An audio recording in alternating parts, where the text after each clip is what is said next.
Ito ay rated SPG. Striktong patnubay at gabay ng magulang ang kailangan. Maaaring may masiselang tema, lengguwahe, karahasan, sexual, horror o droga na hindi angkop sa mga bata.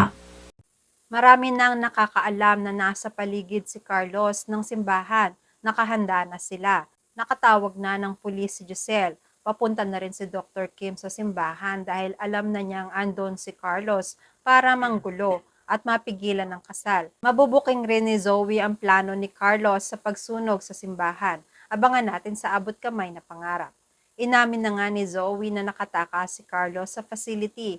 Pero dahil isang sinungaling ang pagkakakilala sa kanya ni Giselle at RJ, nahirapan si Zoe na kumbinsihin si RJ na ipostpone ng kasal. Hanggang sa dumating si Chang Susan na humahangos, ibinalita niya rin na totoo ang sinasabi ni Zoe. Totoong nakatakas nga si Carlos sa mental facility. Nagulat silang lahat. Meron silang kabang naramdaman. Maya-maya ay dumating ang organizer. Sinabi niya na dumating na ang bridal car at magsisimula na ang kasal sa loob ng 10 minuto. Iniwan na sila ng organizer. Sabi ni RJ kay Giselle, "Ate, paano na? Kung nakatakas si Carlos, sigurado dito yung tutuloy. Nasa panganib si Linef, pati na rin ang lahat ng tao dito. Kayo, tayong lahat." Nag-isip sandali si Giselle. "Ano ba ang gusto mo, Obeng? I-postpone natin ito o itutuloy natin ang kasal mo? Para sa akin, si Carlos lang siya. Hindi siya ang taong hahadlang sa pangarap mong maikasal kay Linef. Magagawa natin yan ng paraan." Sumagot si RJ. "Matagal ko nang hinintay ang pagkakataong ito. Gusto ko nang matuloy ang kasal ko, ate." Agad na sumagot si Giselle.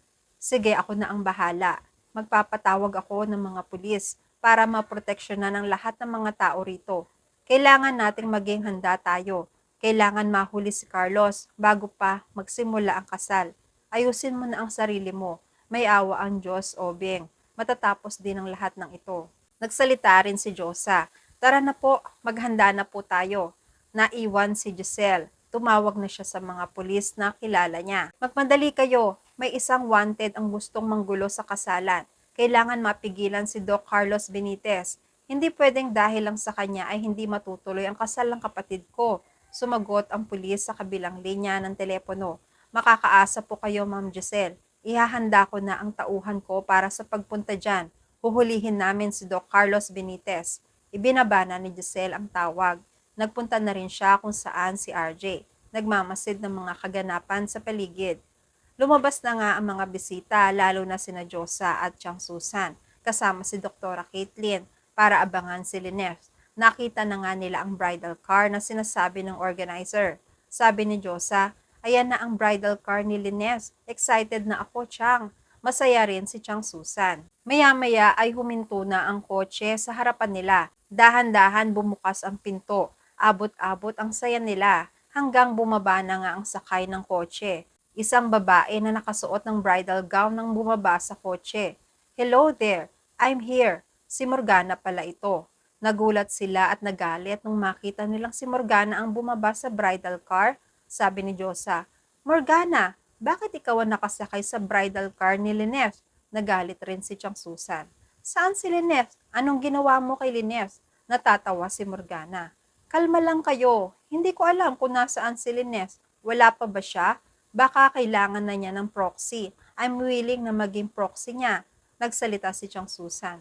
"Tigilan mo kami, Morgana, ha? Pati ba naman sa kasal ni Linef, manggugulo ka pa? Gumagawa ka pa talaga ng eksena?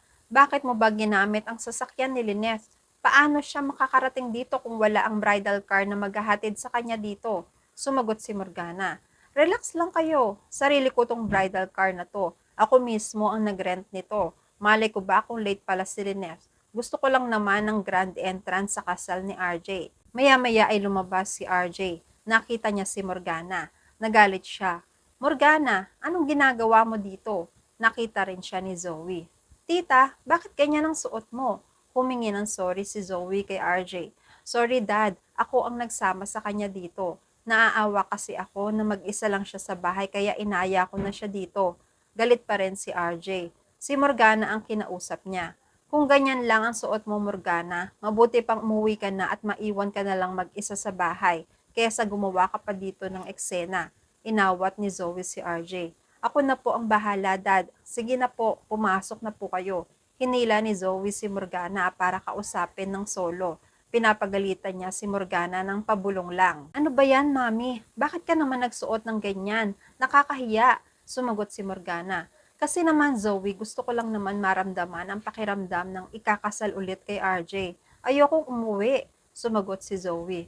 Narinig mo naman ang sinabi ni Dad. Umuwi ka na lang kung gagawa ka lang naman pala ng eksena. Mabuti pa magbihis ka na at manahimik ka sa isang tabi. Nakangiwi si Morgana. Ayaw sana sundin si Zoe pero gusto niyang masaksihan ang kasal nila ni Lynette at RJ. Ayaw niyang umuwi. Okay, magbibihis na ako. Kesa umalis pa ako dito. Sumagot si Zoe. Oo, sige na, magkita na lang tayo mamaya. Samantala lumapit si Giselle kay RJ. Obeng, okay na, nakatawag na ako ng mga pulis na magbabantay sa buong paligid ng simbahan para siguraduhin na safe tayong lahat dito. Sabi ni RJ, salamat ate. Sana maging maayos ang lahat para matuloy ang kasal. Nagpaalam sandali si RJ. Nilapitan niya sina Josa. Nakatingin si RJ sa relo. Nag-aalala na siya kay Lynette. Bakit wala pa si Lynette? Tinanong niya si Josa. Josa, nag-message na ba sa'yo si Annalyn o si Lynette? Nasaan na kaya si Lynette? Sumagot si Josa. Doc, nakausap ko siya kanina. Nasiraan lang ang sinasakyan niyang bridal car. Maya-maya rin nandito na rin yun. Tumango si RJ. Naisipan niya na ulit na bumalik sa pwesto niya para maghintay kay Lynette. Samantala, nakahanda na si Carlos. Buo na ang kanyang plano. Nakabihis siya na pangmadre. May kinausap siyang isang bayarang tauhan, isang sakristan ng simbahan para maging kasabwat niya. May dala silang container na pinaglalagyan ng ethanol para isaboy sa lahat ng sulok ng simbahan para magkasunog. Sabi ni Carlos sa tauhan niya, siguraduhin mong nakalak ang lahat ng pinto para walang makalabas. Tumango naman ang tauhan niya. Nagbanta si Carlos kay Lynette habang nakatingin sa simbahan. Sinayang mo kung anong meron tayo, Lynette. Kaya kasalanan mo kung ano ang susunod na mangyayari sa mga taong mahal mo. Sa mental facility, patuloy na naghahanap sina Dr. Kim at ang kasama niyang nurse. Pero biglo sila. Lumapit ang nurse pagkatapos nilang magkahiwalay kanina para maghanap kay Carlos. Sabi ng nurse, Doc, I'm sorry. I really cannot find Dr. Benitez anywhere in the facility. Kinakabahan si Dr. Kim. So do you mean Dr. Benitez is still missing? Sumagot ang nurse. I'm afraid to say but yes, he's still missing. Nagpaalam na si Dr. Kim sa nurse. I need to go because Dr. Santos and the others are in danger. I have to be quick. Nagmadali na si Dr. Kim na puntahan si Annalyn sa simbahan. Kanina nung magkahiwalay sina Morgana at Zoe, dumiretso si Zoe sa CR ng simbahan. Nasa may bandang likuran pa ito, niya pinuntahan. Nagulat siya bakit naman nakalak ang pintuan papunta sa banyo. May nakita siya ritong tauhan sa simbahan. Inutusan niya. Buksan niyo naman to, bakit nakalak? Nagtaka na rin ang babae kung bakit nakalak ang pintuan. Nireklamo ni Zoe sa babae ang pintuan. Agad rin naman inaksyonan ng babae. Inutusan naman ng babae ang janitor nila na buksan ang pinto, pati na rin ang tubig na nagkalat sa sahig. Hindi pa man nagagawa ng janitor, may naamoy na nakakaiba si Zoe. Ang likido sa sahig ay may pambihirang amoy. Sabi ng babae sa janitor, pakitanggal na po ang tubig. Sinabi ni Zoe ang napansin niya. Sandali, hindi tubig ito. This is alcohol. This is pure ethanol. Nagtaka ang babae. Po?